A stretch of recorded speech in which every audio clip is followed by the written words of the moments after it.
L'histoire ne dit pas s'il est le cousin de Jimmy Fallon, mais il est tout aussi sympathique. Steve, de son prénom, comment ça va? Bonjour, ça va très bien. Hey, merci de faire l'émission Histoire de succès. Merci de nous inviter sur ton grand terrain de jeu. Un exemple, ici, avant de parler de ta passion pour le domaine, raconte-nous l'aventure ici, Steve. Qu'est-ce qu'on va faire ou qu'est-ce qu'on s'apprête à faire? Là? Bien, ici, on a une maison ancestrale qu'on a soulevée et qu'on va déplacer pour la reculer du chemin, qui était quand même assez très près du chemin. Puis on va refaire une nouvelle fondation pour qu'il y ait une fondation habitable sous cette maison qui a quand même beaucoup d'âge. Oui, quand même. Plus de 100 ans, probablement. Oui, plus de 100 ans, certainement. Et très bien conservé. Et là, ça nous amène dans le vif du sujet, la passion pour ce qu'on appelle le levage de maison, littéralement. Exact. Ici, donc, on n'avait pas tout seul ou une cave de service, probablement.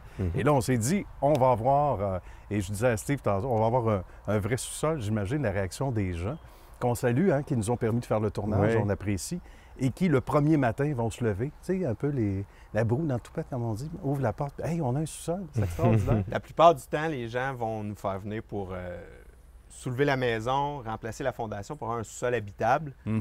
Il y a aussi que la fondation est désuète, craquée, fissurée, qu'on doit la remplacer. Fait que du même coup, on fait tout ça en même temps. Exactement. Il y a aussi déplacer les bâtiments pour, dans le fond, rediviser les terrains. OK. C'est assez fréquent. Ah oui, on voit ça maintenant. Hein? Ou carrément déplacer et relocaliser la maison ailleurs. Écoute, toi, t'en as soulevé des maisons qui ont de l'âge. Presque au début de... On parle de Nouvelle-France, à peu près. C'est assez extraordinaire. 1700 quelques, tu me disais tantôt? Oui, on a fait, l'année dernière, on a fait une maison des 1750 environ. Ah oui! Tout s'est très bien déroulé. Ces anciennes maisons-là sont souvent très solides, beaucoup plus solides que les anciennes. On fait de tous les âges. On fait aussi des maisons plus nouvelles. Là. Il n'y a pas de... Mais il doit y avoir un frisson particulier quand on passe par ça. Évidemment, c'est tellement sécuritaire, il n'y a aucun doute, aucun problème. Mais en même temps, un frisson par l'émotion, parce que tu aimes les maisons ancestrales, tu aimes l'histoire aussi. C'est ça. Bien, c'est une passion. C'est le fun de travailler sur quelque chose qui a de l'histoire. Oui. Qu'on peut apprendre des fois sur cette maison-là, sur ceux qui ont vécu. Puis avec la structure aussi, on apprend des choses. C'est vraiment une passion de pouvoir travailler puis conserver ça. En tout cas, pour moi. Aucun doute. Et on le dit souvent à l'émission, c'est le fun des entreprises familiales. Toi, tu es la 4e génération, c'est pas rien, là. Exactement. Mon arrière-grand-père, Édouard Fallon, était arrivé au Québec et avait débuté une entreprise dans le déplacement de bâtiments. OK. Puis il faisait aussi des granges, il construisait. Après ça, il y a eu mon grand-père et ses frères, leurs enfants, mes cousins, mes oncles, mon père. Puis moi, j'ai parti mon entreprise il y a quelques années. C'est extraordinaire. Avec évidemment un ajustement côté machinerie, tout ça. Qu'est-ce qui a le plus changé dans le domaine du système hydraulique, tu disais? Exactement. Le système hydraulique. OK. Il y a les poutres. Autrefois, il y avait des poutres de bois. Ah oui, OK. On est tombé avec des poutres d'acier dans les années 70-80.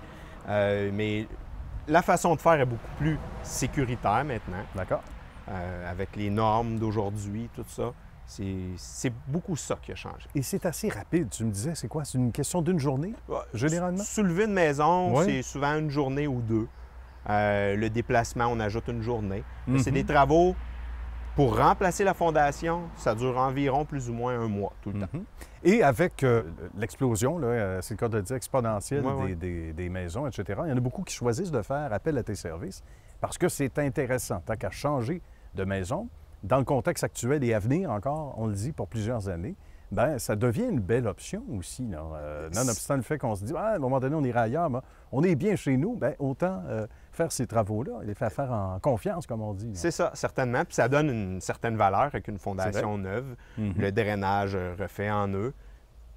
Des fois, on pense souvent que c'est très onéreux puis que la maison ne sera pas capable de supporter. OK.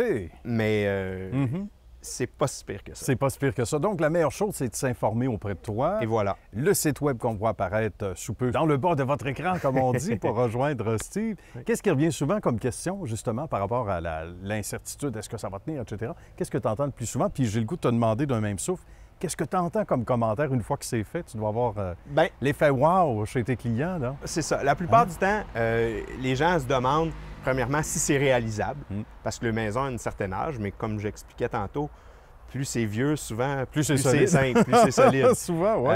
C'est une question qui revient souvent. OK. Après ça, le coût, est-ce que c'est... oui, est-ce que ça vaut la peine pour eux de le faire? Mais moi, je suis quelqu'un qui est très, très honnête. Je donne l'heure juste au client. Savoir dans quoi il s'embarque, si ça vaut la peine ou pas. Il y a des fois, je rencontre quelqu'un, puis je lui dis, faites pas ça.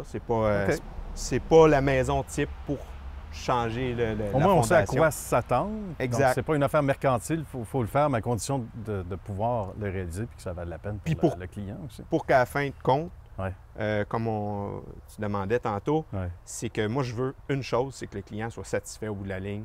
On n'est pas des amis, mais tout comme, on se serre la main, pas ces temps-ci, mais... mais le référencement est là aussi beaucoup, et voilà. on dit. Hein? Tu as beaucoup de gens qui te réfèrent. C'est toujours des références tout le temps. Un client satisfait en attire 3 ou 4 autres. Ça doit être extraordinaire. Puis il y a même des gens qui viennent voir Steve sur les lieux d'un événement comme ça, parce que c'est un événement, qui viennent s'asseoir. Hein? Chaise de parterre, les gens un peu plus âgés qu'on salue, qui disent « Hey, ma grand-mère a demeuré ici », etc.